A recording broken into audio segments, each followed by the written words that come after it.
The Vanished Bride, a tale of love, mystery, and choices. The spring air was filled with the sweet scent of flowers and the joyful hum of a live string quartet. Emily and Jack's wedding was the event of the season, held at an elegant countryside manor.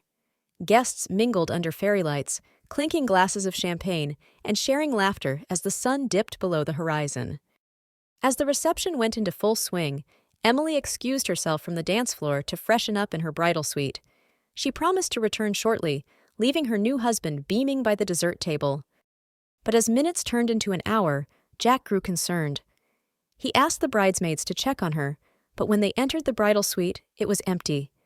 The bed was untouched, her phone and purse were still on the dresser, and the window was slightly open, the lace curtains swaying in the evening breeze. Emily was gone. Panic spread quickly.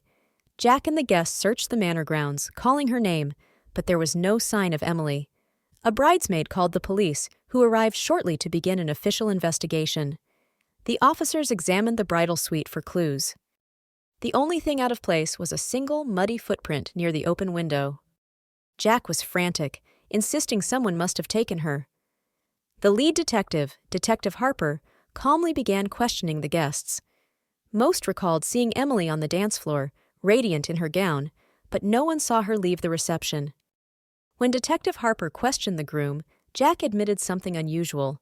His ex-girlfriend Laura had shown up uninvited to the wedding. Laura had caused trouble in the past, and Jack had asked her to leave earlier in the evening. She had stormed off angrily, but he thought that was the end of it. Harper decided to speak to Laura. Laura was found sulking near the manor's parking lot. She was cooperative, but defensive. "I didn't do anything to Emily," she snapped. "I just wanted to see if she was really going through with it." Detective Harper pressed her, and Laura finally admitted she'd been hiding near the garden after leaving the reception. "I thought maybe she'd back out, but she didn't. I saw her go into the bridal suite, but I never saw her leave." Harper sensed Laura was telling the truth, but something still didn't add up. Returning to the suite, Harper examined the room again.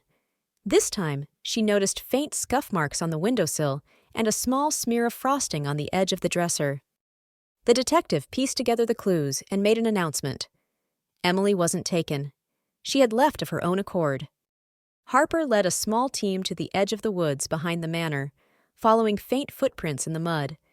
They ended at a small, hidden clearing, where Emily sat on a log, still in her wedding gown, laughing softly with the caterer. Shocked, Jack demanded an explanation. Emily stood, her face pale but resolute. "I'm sorry, Jack," she said. "I couldn't go through with it. I realized today that I don't love you the way I should. I didn't know how to tell you, so I ran. Owen offered to help me get away until I could figure things out." It turned out that Emily and Owen, the caterer, had been close friends before she met Jack. Recently, they had reconnected, and Emily realized she still had feelings for him.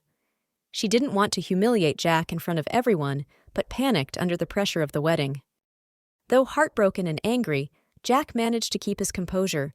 The guests were informed that Emily was safe, but the celebration ended in somber silence. Emily and Owen left town together, knowing they had much to sort out. Jack, meanwhile, vowed never to let love blind him again. Detective Harper closed the case, reflecting on the complexities of human relationships. The vanished bride wasn't a victim of foul play, but a victim of her own heart.